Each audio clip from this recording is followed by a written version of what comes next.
Hey, Ashley, welcome to the Retail Whore podcast. Hey, I'm so pumped to be here. Thanks for asking me. I'm super excited. And I'd set it off before we started recording is that the majority of the people who listen to the podcast are from the gift industry. And I know you because I'm a buyer for a 5-store chain pharmacy. And I started listening and watching you guys. And then I'm part of the platform. And I just think it's like so valuable what you guys do, even like without being on the subscription side, it's so valuable. And I'm so excited to bring this to our gift retailers because I don't think a lot of people know what it's all about. I appreciate you. Thank you for saying that. And I agree. When I first started in this industry, so the boutique has been around for just about 10 years. And when we first started, and I would say the word boutique, in my mind, coming from rural, Midwest America, right? A boutique was kind of all encompassing of things. So apparel, gift, home, whatever, like it was just a small, like unique independent retailer. But the more I really traveled outside of that region of the country, especially in the South, a lot of people will say, no, I'm a gift store. This is a gift shop versus an apparel boutique. And so it's been interesting to learn the differences from different perspectives based on where you live. But the phenomenon that I'm seeing happening today, especially with post-pandemic living and with so many stores selling online or selling through live sales or selling through social media, is that there's a lot of crossover. There's a lot of traditional apparel stores selling gift, and there's a lot of traditional gifts selling apparel. And really, at the end of the day, we've just got to stick together. We're all trying to accomplish the same thing, and we have a lot of the same challenges. And so there's a lot of the same opportunities for success as well. Well, I think one indicator for sure is how big apparel crossover into gift is with a lot of these big gift lines, Mud Pie, Demdaco, having whole entire apparel divisions now. And I think now gift people are starting to realize, like I said, in a pharmacy, gift or apparel is our number one department. It's insane. So we started out dribbling in like cash and carry, and now we do a few established lines, but it literally season after season is the number one thing on all the sales reports. It's crazy to me. It's so cool. It kind of goes back to what's popular in marketing right now, right? If you think about what makes a store or a brand really successful, it has a lot to do with the authenticity of the brand, right? People want to do business with people, not companies. And so when you think about, as I'm selling to my ideal customer, I'm selling a lifestyle. I'm not just selling a product. I'm not just selling this gift item or things for their mantle, things for their kitchen. Like I'm selling a lifestyle to this person who I really connect with and they trust me. So if they trust me to sell one thing, they're going to trust me to sell a lot of things. I say that all the time as far as a lifestyle, just like merchandising is storytelling. My background is I spent years with Fred Siegel Corporation. Fred was my mentor. And then I went on to work for Anthropologie for about 8 or 9 years. And Anthropologie is a perfect example of that lifestyle and selling, and where it all is this beautiful lifestyle that you're selling, and it all goes hand in hand. And that's a lot of what I teach on merchandising is who is she? Where does she live? What does she eat? What does she drink? Like all of that. What is she wearing to the beach? And it I think not only helps you buy, but I think it also helps you create a more cohesive statement within your store. Yes, absolutely. People don't buy products, right? They buy emotions, they buy experiences, and that's what you're talking about creating. So I want to get into a little bit into, because we haven't really, I kind of segued out of what at the beginning, like I usually, you grew up in North Dakota, and you're 300 miles from shopping. Is that correct? Yeah. If we were going to go back to school shopping, I was either going to drive to Bismarck, North Dakota, or Rapid City, South Dakota, the home of Mount Rushmore. And it was a good 3 hours either way. Our town was 1,600 people. There was no stoplight. There was no fast food. We were really the middle of nowhere. But even being the middle of nowhere, I'll say this, we had a booming Main Street. And I worked in economic development for, 7, 8 years, something like that. And so that was my role, was really to work on Main Street and grow the economy in that local community. And I've seen it thrive. So I don't think it matters what the population is. Like there's always opportunity for retail on all levels. And I loved it. I fell in love with retail in that location. Tell me, I'm not sure which one to do. Tell me how Boutique Hub started, and then we'll get into what Boutique Hub is. And my favorite thing that you say, which is like the tagline, is community over competition. And that is literally what I believe. So I was so excited to hear that is your belief. So tell everyone a little bit about how you started and where boutique, the beginnings of it started. Yes, absolutely. So the first thing, I'm actually going to start with your last question first, because that tagline, community over competition, I'll tell you how I very first encountered that. And it was a real experience when I was working in economic development in North Dakota. This was like the beginning of the oil boom. If you guys remember hearing about the Bakken, it was one of the largest oil developments in North America. In the last several decades. And so it was just the wild, wild west of what was happening there. And at that time, there was a clothing store on one side of the street and an embroidery shop on the other, and one was going out of business. And so as the economic developer, this, business across the street comes into my office and they say, "Hey, Ashley, you've got to help us. We have to find another clothing store to go across the street here." And I stop and I'm like, "Why would you do that? Like, that was your competition. Wouldn't you want something else to go in? Like, now you've got more market share." And they're like, whoa, whoa. Anytime two or more like stores come together, we become a shopping destination. And I'm like, oh, it like just changed my life, that statement. And so to me, that's where community over competition and my whole theory on economic development in a local community, that's where it all was born from, was that one statement. And I believe that today, for all these retailers, it doesn't matter what you sell. It doesn't matter if you're next door to one another.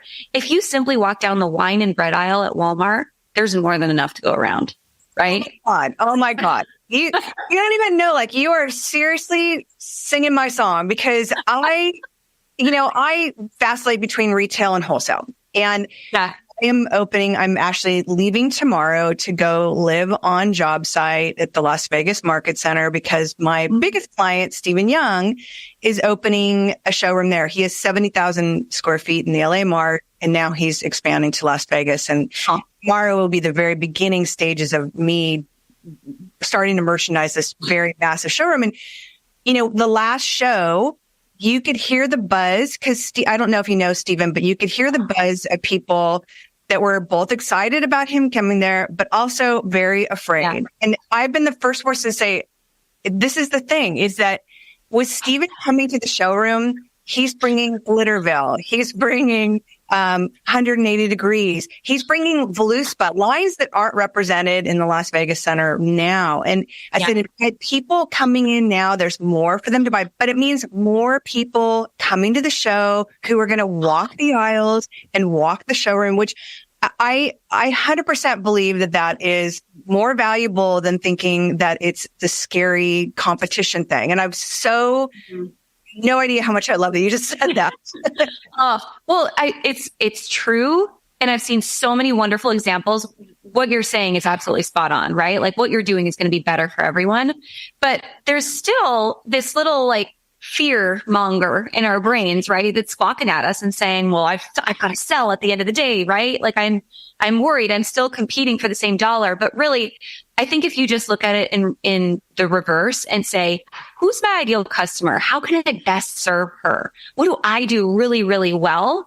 And then if I can just literally be a servant leader, I think all businesses should be based on servant leadership as well. Like, I can just approach it that way and say, what's good for my customer?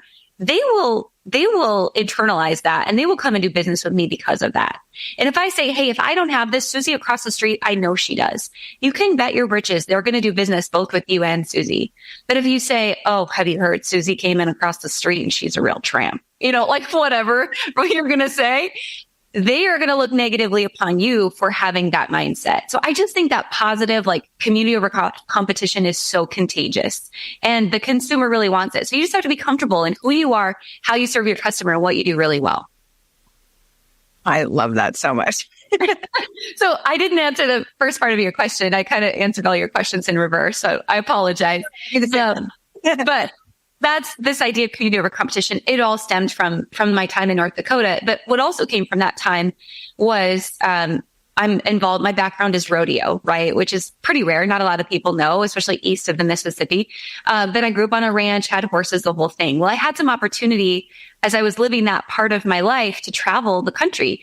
And as I would travel, I would find these awesome boutiques, like in a downtown in California, or at a rodeo in Nevada, or in Miami. I just had this opportunity to travel the country.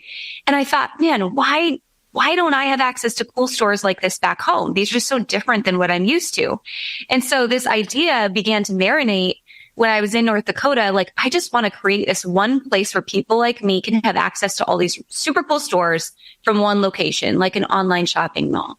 And so what happened was, my father passed away, who was really our anchor to North Dakota and our family ranch and everything. And my husband and I decided, let's have an adventure. Let's move to Wisconsin.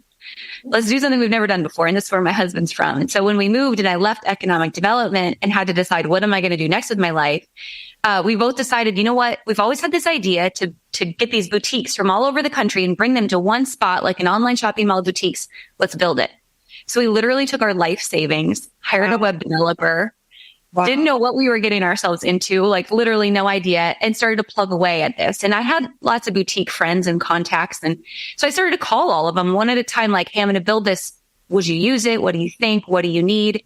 And as we built it, what we found out was these store owners, they really needed a community. They needed answers to their questions. They needed a resource. And so they would ask me these questions like, Ashley, oh my gosh, Facebook just launched Facebook ads. What do I do?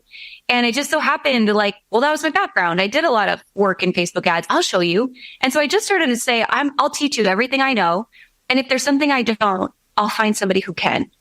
So I feel like, you're not going to be the smartest person in the room. You just have to surround yourself with great people. And that's what the hub really became. So yes, we still have this online shopping mall. It's called shopthebestboutiques.com. But the boutique hub today really is to be the one central resource for any small business retailer to come and find the answers to all their questions, to find a community who just really gets it, and the latest in strategy and training every single week from experts in the industry. And if we don't know the answer, we will find somebody who does.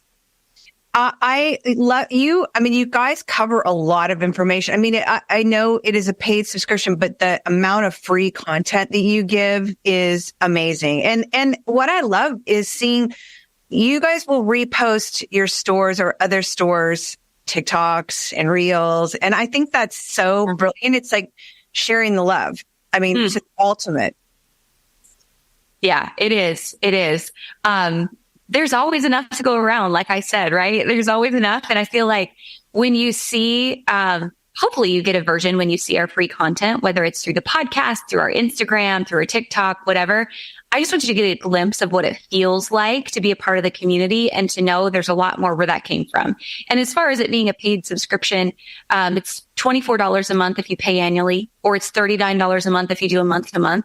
And so we want to make sure that you get a whole year's worth of value in the first month you're a member. We try to make it really, really easy to use. Impactful. And I actually just bought the Boutique Hub planner that I'm packing up my office because I'm living on site for 2 months. And I know going into the new year, like I have my little traditions that, I plan everything out. So I'm your Boutique Hub planner has already been packed into my car. It's going with me to Las Vegas.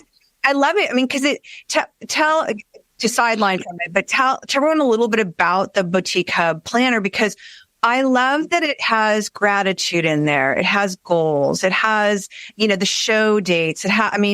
Talk a little bit about the planner. And then I want to go back into the hub a little bit more on some of your live events that you do at Magic and all that. Yeah. So thank you for buying the planner. First of all, we kind of look at it like a boutique Bible. So you can buy a regular day planner. We all do. But then you end up having the day planner. And then you have a marketing planner, and then you have these other notebooks with your ideas. And we thought, can we just bring everything under one roof? So we created this Boutique Boss planner where a retailer of any type, doesn't matter what you sell, you can plan out your entire year, both personal and business. You can track all of your inventory, your sales. There's upcoming marketing content, marketing ideas, promotion ideas. And then there's a lot of review categories like what was your best performing category this month? What was your best performing team member this month? What promotions did you run? What worked? What didn't work? What are your goals for next month? Where are you paying off debt? Like anything a business owner really needs to keep on top of, we try to pull all of that into the planner to make life a lot easier. And also it's something you can take with you when you go to market. So you can put some of those orders in your planner and not have spreadsheets and papers everywhere. We wanted to tuck it all under one piece of content. I love that. I can't wait to dive into it because I'm so scattered all over the place that I've scanned through it and it's like, okay. So to help you dive into it, I'll give you this one tip. So the first week in January, we do this huge challenge and this huge training. It is free for anyone and everyone. If you're a member of the hub, there's extra bonuses and things that come along with it. But anyone can participate. It's called the Best Year Yet Challenge. And so if you have the planner, I would encourage you to bring it, open it up. We'll go through filling it out, but we'll also map out what are the latest strategies that we know are going to work in 2023, and how can you set your goals in retail, and what are we hear from wholesalers that are coming, like this industry mastermind, right? How do we close out 2022 really strong and then map out what's going to come in 2023? So that's the Best Year Yet Challenge, and it's the first week in January. I'm going to make sure this will air in March, I believe, because we've got it all scheduled out. But what we'll do is we'll probably do a teaser post, and then we'll link that. That'll be one of our social media, in promotion of this, but it will be way, way, way ahead. But I think that'll be great because I think a lot of people, everyone wants to start off the year on the right foot. And, I like I said, I just love that there's gratitude involved in it as well. And, you kind of encompass everything and to have it in one big book is amazing. Yeah. Thank you. I appreciate that. You're welcome. Tell me a little bit about, or tell everyone about, because I saw you at Magic Las Vegas, and I know you did events, but they do boutique hub events, correct? At all the Magics, or do you do anything at the gift shows yet? So we have a great relationship with Magic, with LVA, with Atlanta, and with Dallas. So at Magic specifically, we host a gathering for our members. Like a meetup cocktail party. We do boutique bestie speed dating, which is kind of fun. It's a neat way to meet other store owners from other parts of the country and share best practices. And then I usually will speak at Magic as well. But outside of Magic, when we're in Atlanta, we typically have a booth or a showroom we're in Atlanta, at gift and at apparel markets, mainly apparel. And then in Dallas, we have a showroom, and we're there for all gift and apparel markets as well. Our showroom in Dallas is on the 13th floor. And so we try to make sure we bring in speakers, and we have a live sales showroom if anyone listening, does lives and wants to sell at market, and just be a place for retailers to connect with other retailers, and food and drinks, of course.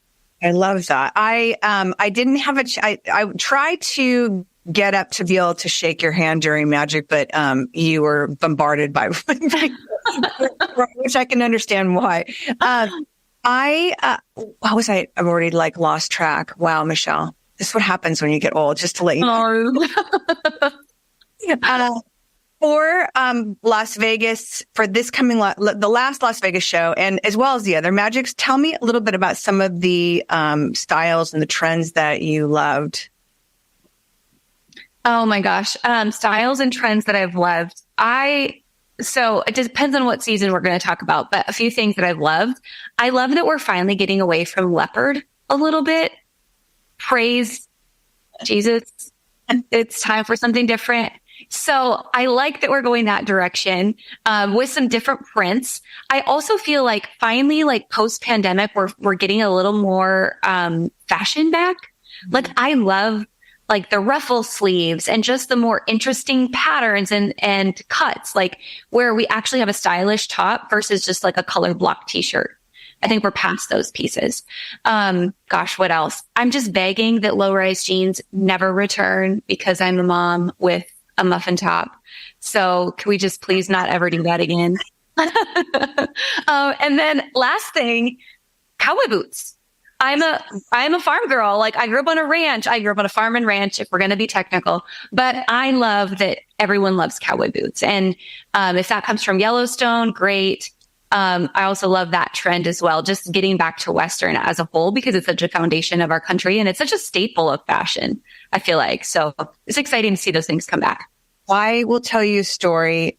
Some people have heard it before, but when leopard first, when it was really, really big and it first showed up, and it was like, I'm not kidding you. It was almost every single booth had it, as well as like 90% of the people. Like, it got to the point where I was like taking pictures of how many people were in leopard.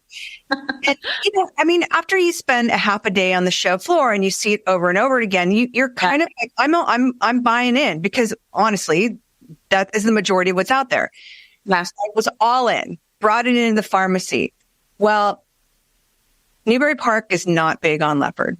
Like, I still am not living that down. Like, and it's like one of those things that I always tell my retailers is that and the person who's taking over that position, I was telling her the last market is like, with all the pink that was there, same thing. It was like, there was a ton of pink, like, but you have to take a little bit of a risk, if for us being a pharmacy, it is a risk. So it's like, but I still believe good buyers need to take somewhat of a bit of a risk. You don't have to go all in like I did, but to take a little bit of a risk to test the waters. And if you don't do that, you're never going to know if you're going to be able to sell it. And so she bought some of the pink puffers that were like minis. And it was good to see her start to test the waters like that. But I always think that you have to take some risks as a buyer. You can't play it so safe, because then I feel like your store selection ends up very, say the word, pedestrian.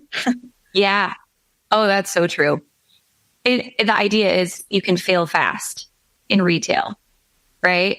And so bring it in. If it doesn't work, like, be Cheryl Crow. The first cut is the deepest. Mark that down and get your cash out and move on. And that's okay. I mean, I grew up in North Dakota, so I felt like when I was growing up before social media, like, trends didn't get to us for 5 years. It took a while. Now social media has really changed that. I mean, you can appreciate, right? Like, with the internets, we're new, right?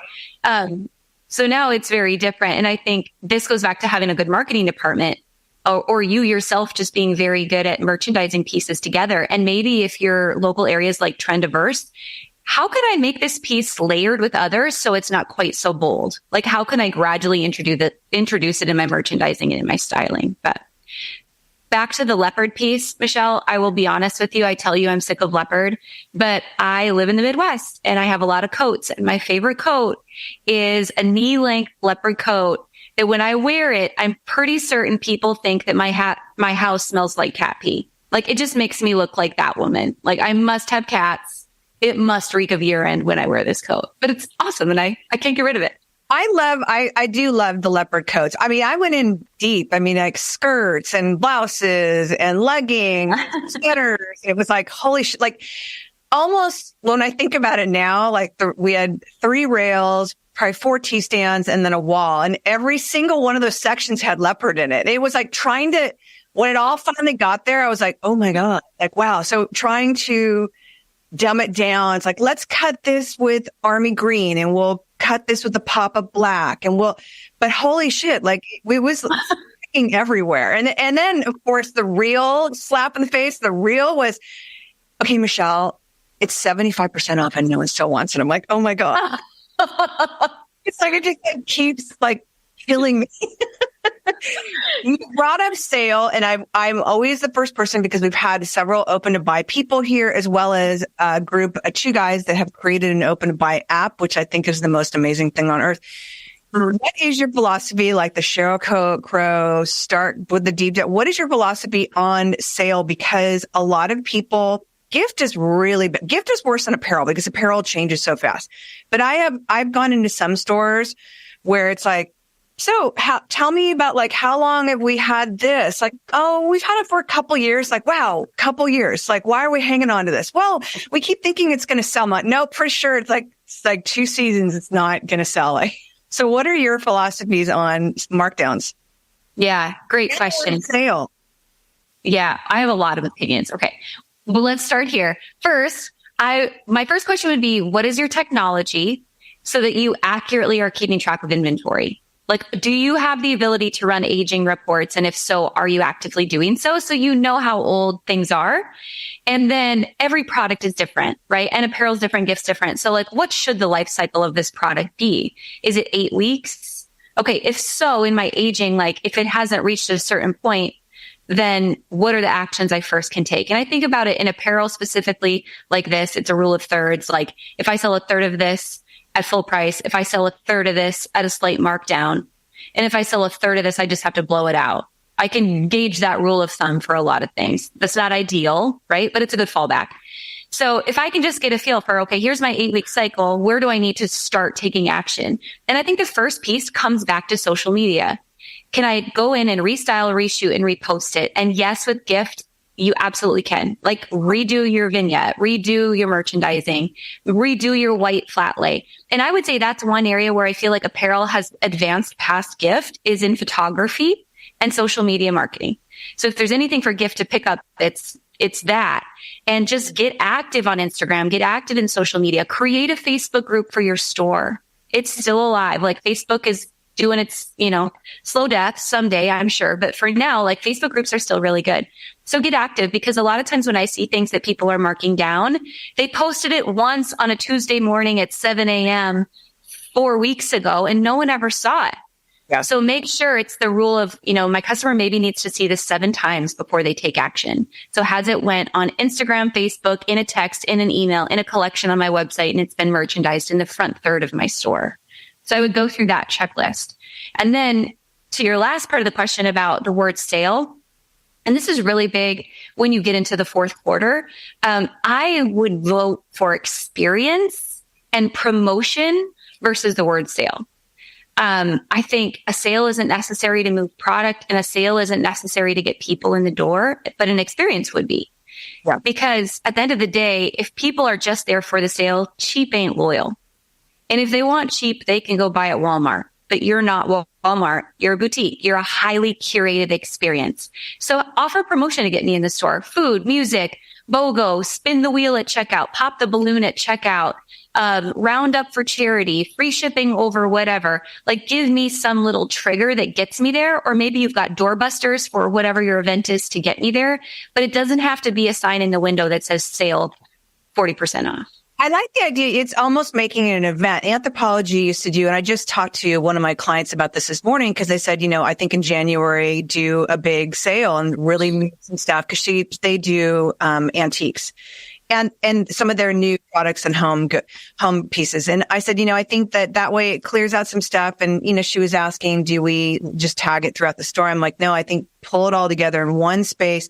As Anthro used to call it, a tag sale, and they, instead of having giant red obnoxious thing on it, they did a great little craft card, and then did the stamp in red that said sale, and it was all there. So it was like an Easter egg hunt where you had to go through the whole store and try and find it. It was like here it all is, one and done.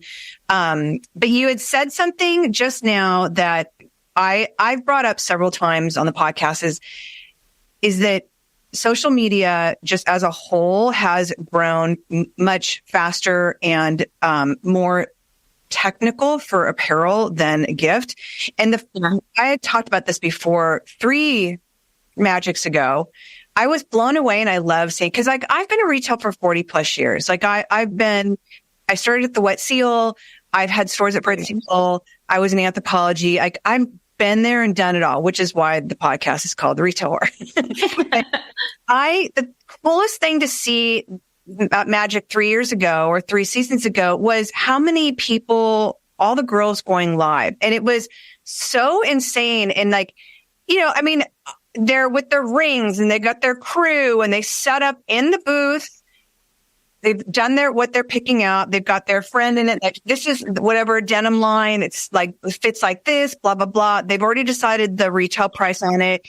They're taking live orders on it, and they're turning around and going, we'll take 10 packs. That was like my mind was blown. I mean, it's so cool to see how apparel is moving so fast and changes. And I'd like to think a lot of that is from the pandemic and people, like the risk taking that people are doing. And it's all of the younger ones. And I will say there's one store that during the pandemic, this podcast started because I was doing live Instagrams, and one of the two people that I interviewed are a mother-daughter team, and they have a store called Kingfisher Road. They're huge fans of you as well.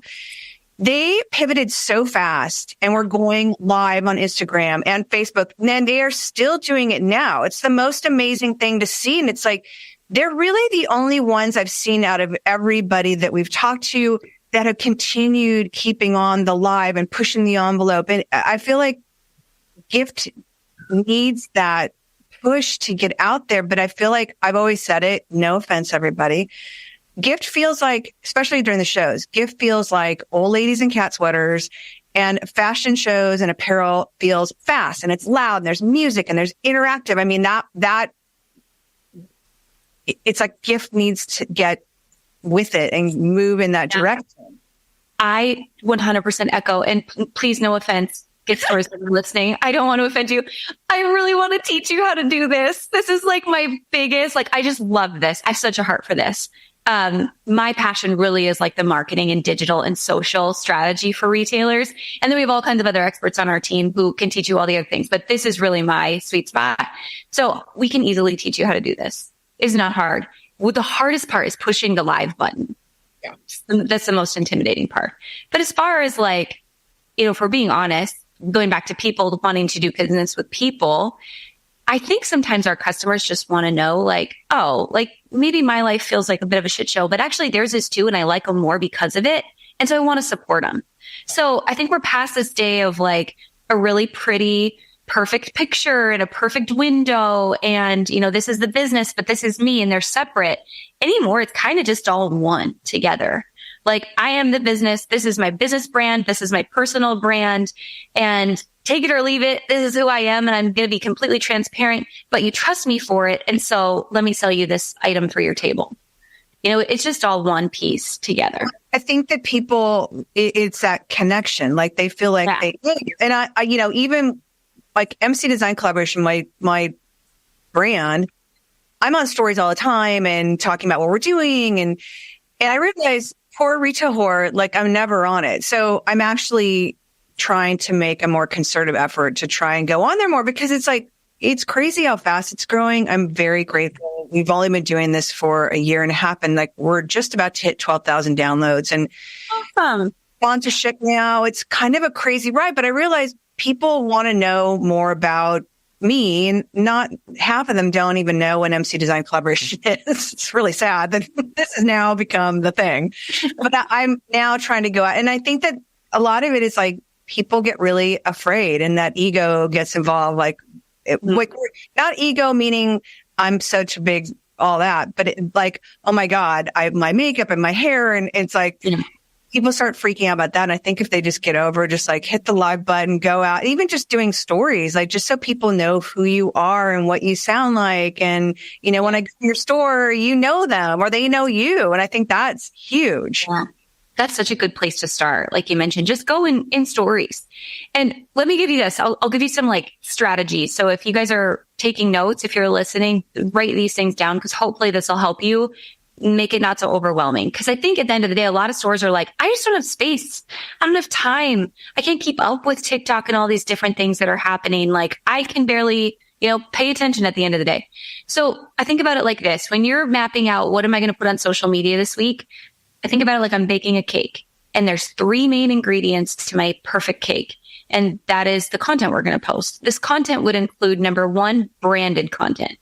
So branded content would be me doing just what you're saying on stories, talking about, oh, hey, I'm, at market, I'm buying, I'm doing this. Can you believe it? Here's what happened. This, I almost ran over this dog outside. I don't know, whatever random things happen in taxi cabs in Vegas. And then, by the way, I bought this really cool thing for the store. And it's just this behind the scenes. But what it's essentially doing is it's building a relationship between you and your customer. And it's defining and exposing what your brand is all about. So you can also lace that with, hey, it's Giving Tuesday. Here's the good things I did for my community. Here's this event we hosted. Here's the models that you see in our pictures. Here's why I created the store. Here's my why in business. All those behind the scenes, that's branded content. The second piece of content is sales content. So this is actually showing, okay, I just got this new shipment of fuzzy pens in. Here's where they are. Here's how you buy them. Purchase now, whether you're coming in store or here's the link to the website. And you're very specifically asking for the sale. And there has to be enough. If you think about how much inventory do I have? Do I have enough sales content scheduled in my content plan this week to actually sell what's coming in? Or am I only posting something here, there, and everywhere and hoping they discover the rest? They won't. I have to be making a really specific effort to have enough products posted on social media every day so that people can actually buy them. And then the third piece of content is engaging content. And engaging content is simply meant to game the algorithm on social media. Because how the algorithm works is it's going to say, hey, does person A really like to follow brand A? The only way we can measure that is if they like or comment or stop the scroll and watch a video. And if they do, then we'll reward, this business in the algorithm by showing more of their content. So the game becomes with whatever I post, how do I get more people just to look at it or to like it or to comment it? And it's a game. So that's when I start to go in and say, okay, hey, Michelle, what's your favorite food to eat for Thanksgiving? What's your family tradition on Black Friday? And I just ask these random questions that really don't have anything to do with my brand, but it gets my customer talking and interacting in the algorithm. And so now my content starts to show up more and more. Do you do that on, in stories where it's the little question box, or is this through Reels, or is this on stories where you're asking the question and people are commenting? Like how are you getting this engagement? Where does it show up more? That's a great question. So in those three pieces of content or this recipe, right? You could take this recipe and apply it to any social media channel and like strategy, like Reels versus stories or whatever. Like you could do it anywhere. So a couple ways I would execute that. If I was doing just Instagram stories, my question of the day could be either a question box. It could be a slider. I could ask maybe I made Brussels sprouts for dinner last night and I take a picture of them and I should say Brussels sprouts ? And then I have the little slider and people will have either a really positive or a very negative reaction to Brussels sprout. And it could be a reel. I could take the same video that I did of my Brussels sprouts sizzling when they come out of the oven. And I could just ask that question and say Brussels sprouts ? And then it'll let people fill up the comments and they will go crazy. Or it could be in my Facebook group. Same thing. But every day there's some sort of engagement that maybe isn't specific to my products, but it's specific to my customer. Because if I know my customer is age, we'll say 30 to 55, and she's got grown children and she's, facing these pieces of her life, I know she's at home cooking Brussels sprouts at least one day a week. But then she's doing takeout the rest of the week because she's so busy. She's running all these other places. So I would just formulate questions related to that ideal customer. That's really smart. And we've had a couple people that have talked with us for social media and then repurposing that same question, like you said, onto Reels, doing it out on TikTok as well. I think I like the idea of it being kind of out there everywhere. I mean, I think the more that you're out there, the more important and the more you're going to get responses from all different avenues. Yeah. And it's about working smarter and not harder. Most business owners we're all busy. We can't get it all done. So if I can just we have a whole strategy we teach inside the Boutique Hub, and it's 6 essential pieces of content. And it helps store owners just map out, okay, each Monday, if I'm going to sit down, I'm going to get these photos and these questions and these pieces of our 6 pieces of content. If I can pull them all together on Monday, and then I can pre-schedule them all on Facebook and Instagram and my emails for the week and just be done with it. Then the rest of the week, I can go in and actually manage, is this working? Is it not? How's my daily sales? Do I need to go live an extra time in order to boost my sales? Do I need to send an extra email? How am I going to get more people in the store? Or how can I just answer the questions and engage with people on social media versus waking up on a random Thursday going, well, what am I going to post today? I'm going to take a picture of this random display that I have in the front of my store that really isn't going to do anything for me because it's not pointed enough. So there's a cool strategy. Say that's how I used to do it. It's and I finally was I hired a VA because my days start at 4:30 in the morning, and I was literally getting up, having coffee, and posting something, and it was what am I doing? And now, he sends it out to all platforms, which is great. And sitting down and doing ideally a month of content is like, seriously, the best thing ever. It has taken off so much pressure off me. I sometimes feel a little bit disconnected to it, but I'll go in and like I'm still doing stories all the time. I'll do a reel and throw it in there, but it has taken off so much. And the consistency alone is just such a change. It's crazy. Yeah. I mean, I equate it to if you're in retail, when you go to market, you have a very specific plan when you go to market. I need this much inventory in order to succeed. Social media works the exact same way. I need this much content to succeed. So we can't, I can't imagine you just showing up to market going, well, I'm going to buy a couple blue sweaters and I'm going to buy a couple of, baked goods. Now, so many people do. I know they do, but it doesn't work. Like social media is the same way. We got to be consistent and have a plan. I love talking about social media. Did you start Pink Friday? Yes. Okay, you guys.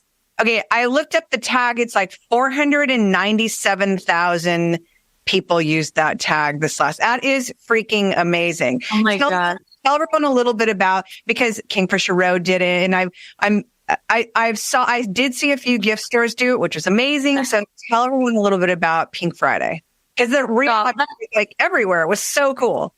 My heart is so full thinking about it and how many people have just like latched onto it. So thank you.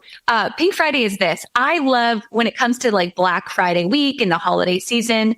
It's great that we have Small Business Saturday. So I don't want to dog it at all. It's wonderful. But my beef with Small Business Saturday has always been that it comes after Black Friday. It's after people have already all been out shopping. They spent most of their money and small businesses become an afterthought. And I just have always disliked that. And I have found that most of the stores we work with have more success doing events before Black Friday. Most of them are doing their holiday open houses or VIP nights or whatever. And so we created the tagline, shop small first, or support small first. And so Pink Friday is always the Friday before Black Friday. And it's a day for all stores to come together in community over competition to celebrate their local community, whether you're an online store or a brick and mortar, and to just really tell your story to your customers and to encourage them to shop small first. So it's a day, I know a lot of people still work on that Friday, right? But there's still a lot of opportunity to make sales, even if it's, a work day. That's been demonstrated over the past 3 years.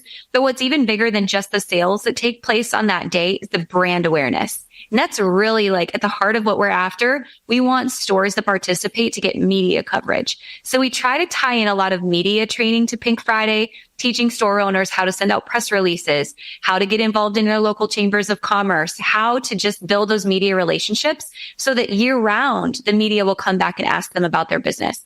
So really, shop small first is also tied hand in hand with just telling your story and your why. Why did you get into business in the first place?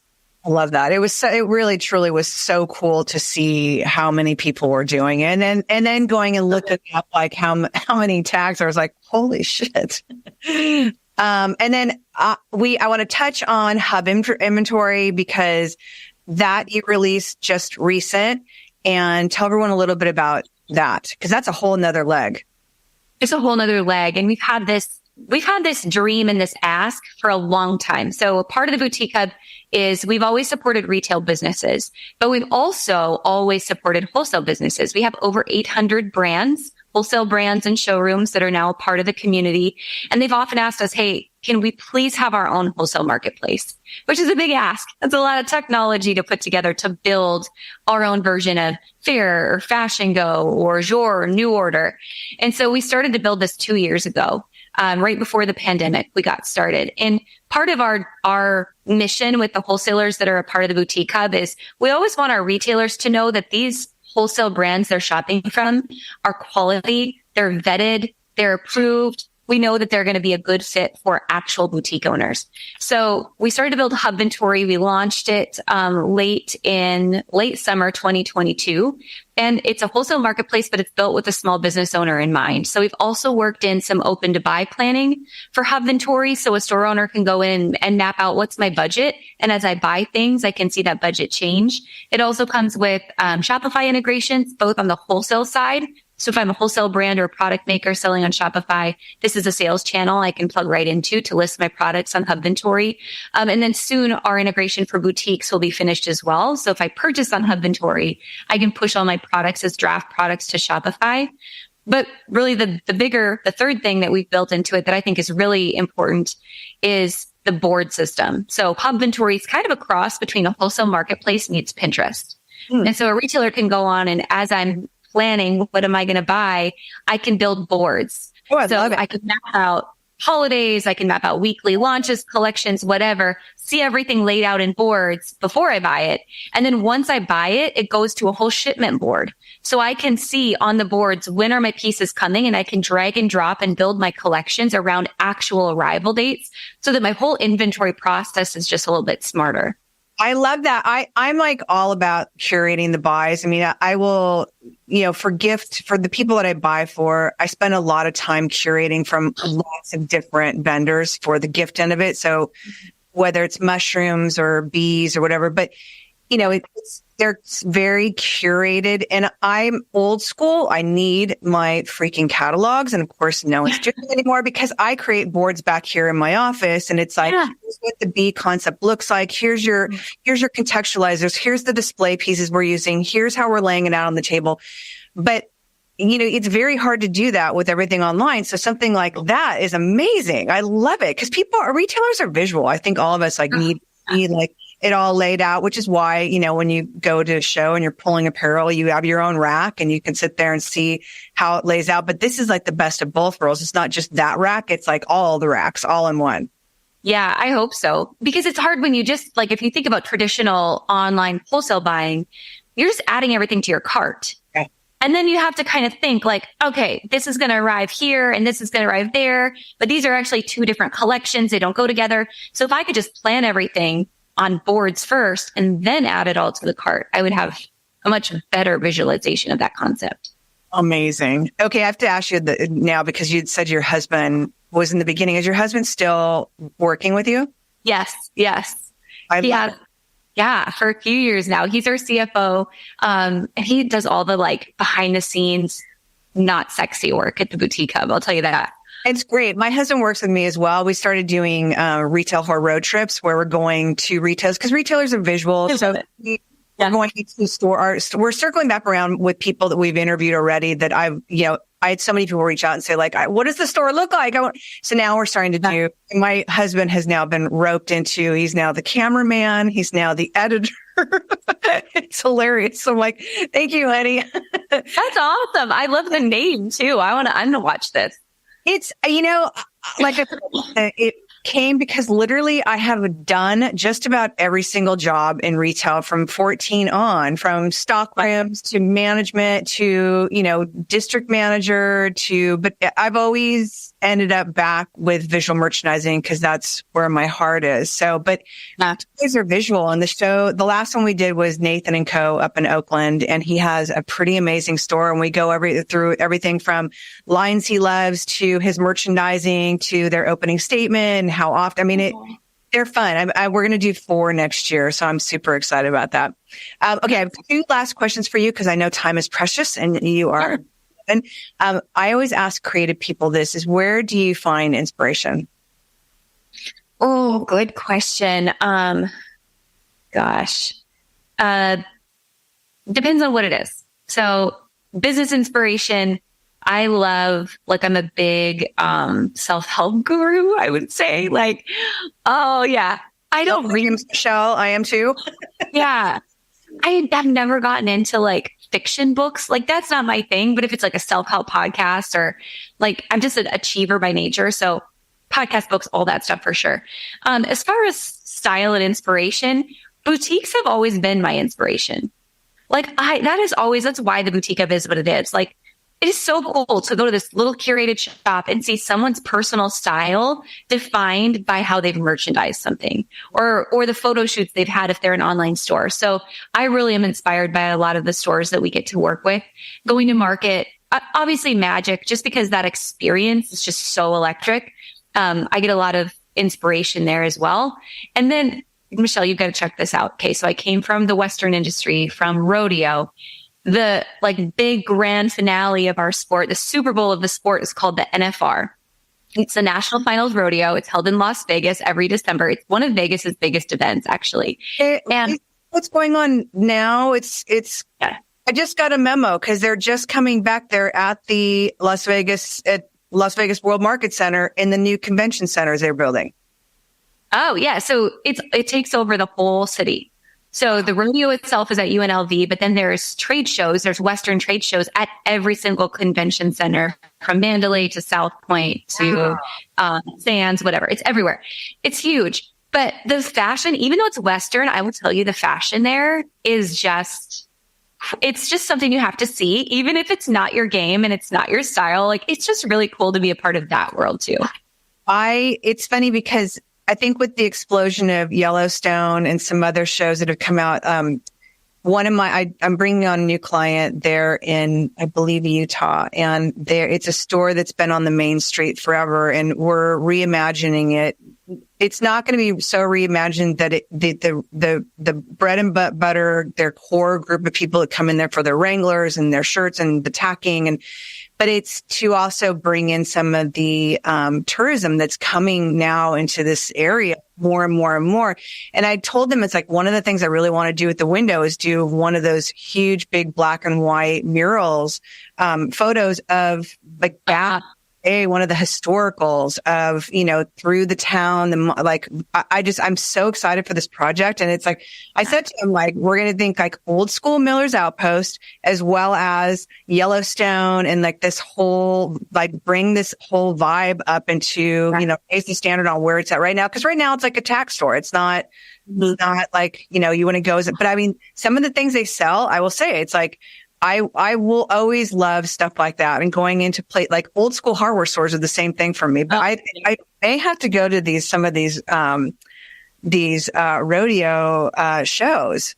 Yeah. Well, you message me. I'll hook you up. I'll tell you all about them. 100%. Cause like I said, I leave tomorrow, so I'm there for the next 2 months. Last question is, because this podcast is called Retail Horror Stories and Lessons from a Life in Retail, what is your biggest lesson that you can tell people about? My biggest lesson. Gosh. Well, I would say the first, I'll say two. So the first, the community over competition lesson in terms of becoming a retail destination that is specific to retail. I think that's huge. The second lesson I will say is more on a personal level. And I'm going to say this probably is more applicable to a lot of the younger listeners that you have. One time I was telling someone about this business idea of the Boutique Hub, and it was the CEO of this big company that we're all probably familiar with. And this CEO looked at me and he said, "Good luck with your little project." And I could almost feel him pat me on the top of the head. And I thought, okay. And I went home and I wrote that saying on a Post-it note, and I put it in the middle of my vision board. And someday, someone better not steal this trademark idea, but someday I'm going to write a book and that's going to be the title. So I think such a big lesson, I think, for all of us. Like, we all get discouraged, right, by other people's opinions, but it's what we choose to do with it that really matters. We can either take that to heart and let fear sink in, or we could just do something about it and prove them wrong. Just go for it anyway and do it scared. So big lesson, I think, for all of us.